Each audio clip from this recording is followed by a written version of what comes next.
Payapang nakaupo si Gobernador Santiago sa kanyang tumba-tumba na nasa teresa ng kanyang mansyon.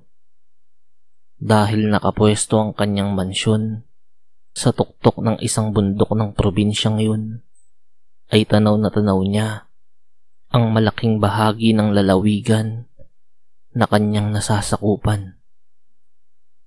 Mainam niyang hinithit ang tabakong may sinde habang minamasda ng kagandahan ng mayon ng gabing yun, nang biglang dumating ang isa sa mga tauhan nito. "Gob, si Manuel po, patay na. Kinulam daw po ni Lola Cheding. Sa ngayon po ay nagbabalak na patayin ng kanyang nakakatandang kapatid ng matanda ngayong gabi. Humihingi po ito ng karagdagang puwersa para mas madaling mapagtagumpayan ang plano." Paliwanag ng kanyang tauhan. "Ganoon ba? Hayaan mo siya. Sige at makakaalis ka na." Tugon at utos ng gobernador matapos marinig ang balita na inihatid sa kanya ng isa sa kanyang mga tauhan. Oo nga, at malaking kawala ng pagkamatay ng kanyang bataan na si Kapitan Manuel. Nasasakop kasi ng sinasakupan nito ang napakalaking kabundukan kung saan sila iligal na pumuputol ng mga troso na naghahatid sa gobernador ng malaking pera.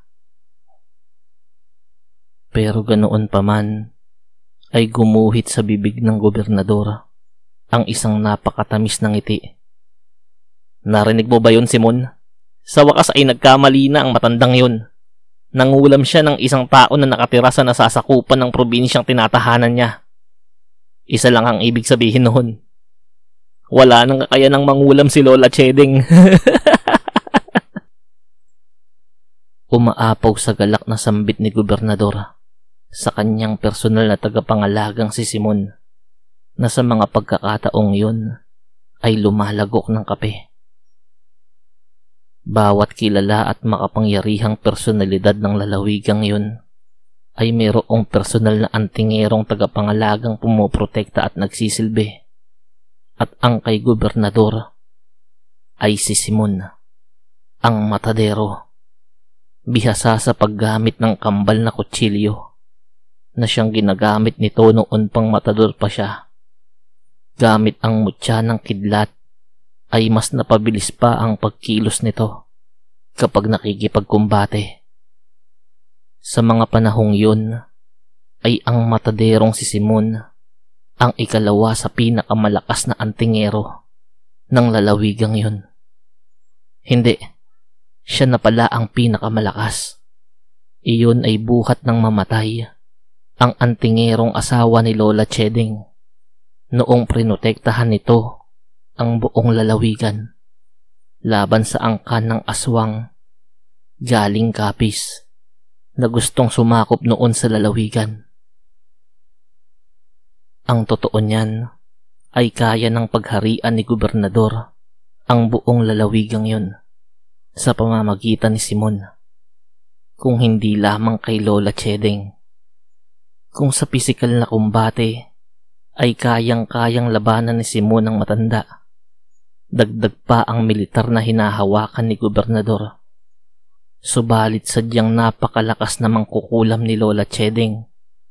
Oras na makaramdam ito na nanganganib ang buhay niya o ng tagalugar nito, nang dahil sa kanya ay paniguradong mapapatay siya nito ng ura-urada sa pamamagitan lamang ng orasyon ng pangungulam.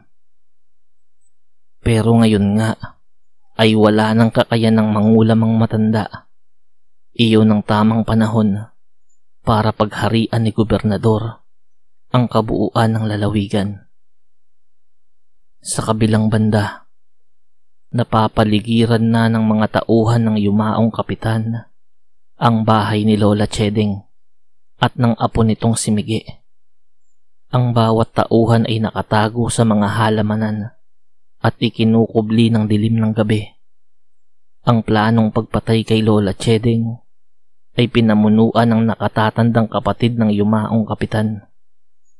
Bagaman wala ng kakayanang mangulam ni Lola Cheding, ay batid niyang hindi siya dapat magpakakampante sapagkat ang matandang kanilang balak patayin ay ang asawa ng yumaong pinakamalakas na antingero sa buong lalawigan. Malaki ang posibilidad na may kakayanan ito pagdating sa pisikal na pakikipagkumbate. Nagbigay ng hudyat ang nakatatandang kapatid ni Kapitan. Sabay-sabay na nagsisugod ang lahat ng tauhan sa bahay nila Lola Chedeng.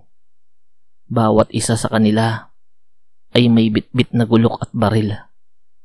Pinasok ng ilan sa mga tauhan ang bahay ni Lola Chedeng, habang ang iba naman ay nanatili lamang sa labas ng bahay. Ngunit wala silang nakitang matanda o kahit ang apo nito. Takang-taka ang lahat. Mukha yatang minaliit nila ang kakayanan ni Lola Chedeng na makarama ng panganib. Sa kalagitnaan ng pag-aagam-agam ng mga tauhan at nakatatandang kapatid ng yumaong kapitan, ay iniluwa ng kadiliman at mga punong kahoy ang isang matandang babae na nakasuot ng balabal. Si Lola Chedeng. "Ayun! Ayun ang matanda! Paputukan nyo!" Galit na utos ng nakatatandang kapatid ng kapitan. Subalit bago pa man makapagpaputok, ang mga tauhang nagtatangan ng mga baril ay mabilis na naihagis ni Lola Chedeng ang kanyang suot na balabal sa ere. Kasabay noon ay ang paglaho ng matanda mula sa kinatatayuan nito.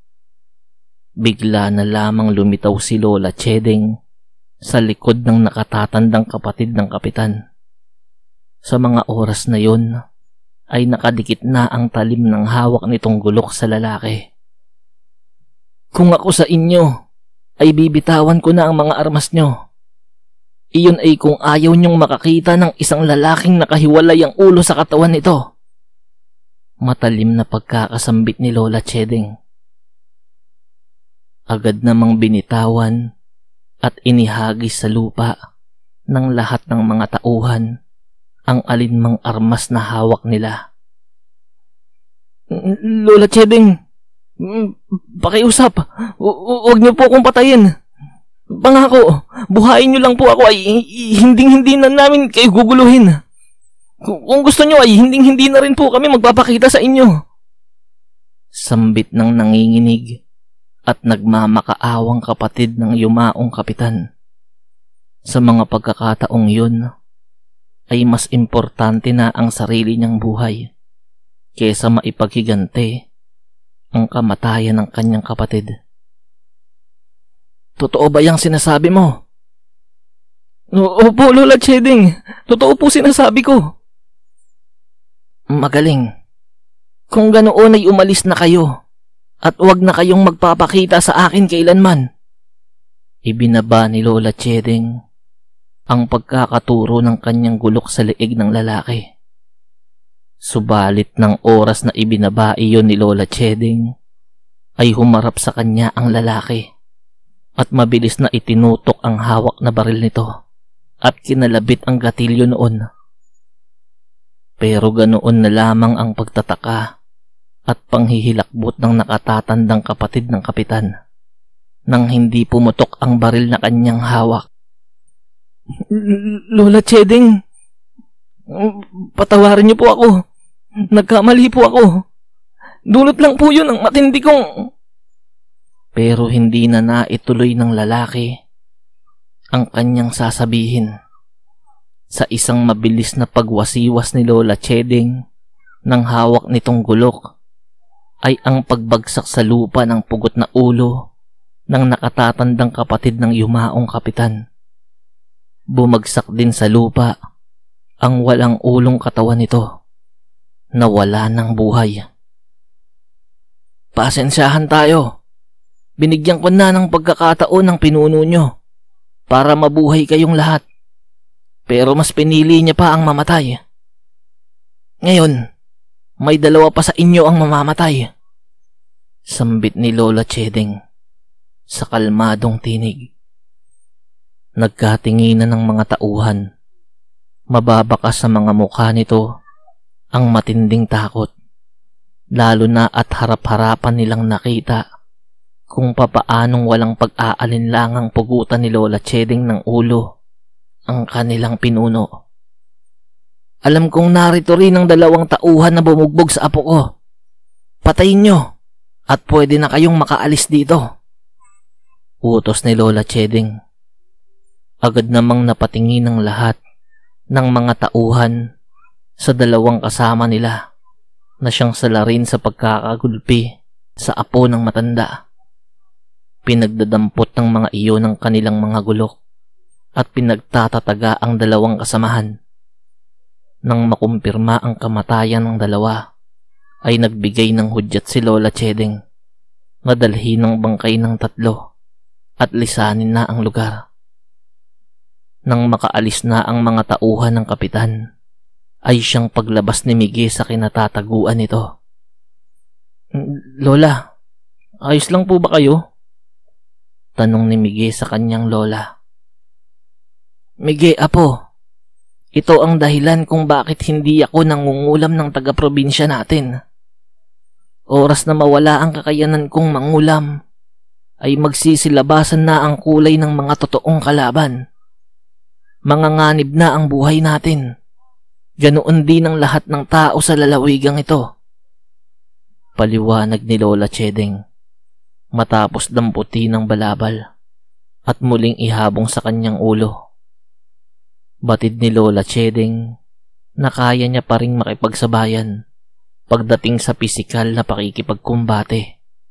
Subalit kung mag-isa siyang makikipaglaban sa napakaraming kaaway ng sabay-sabay, ay uubusin noon ang kanyang lakas at unti-unting mapapagod. Maaaring marami siyang mapinsala, subalit bandang huli ay mapapatay din siya ng mga kaaway kapag nagkataon. Sa pagkalat ng balitang wala na siyang kakayanang mangulam, ay paniguradong kikilos na ang demonyong gobernador at ang alalay nitong si Simon, ang matador, na nagtataglay ng mutya ng kidlat. Apo, oras na siguro para malaman mo. Ang lalawigang tinatahanan natin ay napupuno ng mga nakatagong malalakas na nilalang. Antingero, mandirigma, aswang at engkanto. Sa mga oras na ito ay malamang na alam na ni gobernador na wala na akong kakayanang mangulam. Ito ang tamang pagkakataon para labanan nila ako. Mayroong alalay na antingero si gobernador. Yun ay si Simon. Siya ang pinakamalakas na antingero sa panahong ito. Hindi ko siya kayang labanan ng mag-isa. Puntahan mo si Tandang Tasyo, ang magbabalot sa kabilang probinsya. Malaki ang maitutulong niya sa akin. Tangan niya ang mutya ng buwaya. Bilisan mo at pumaroon ka.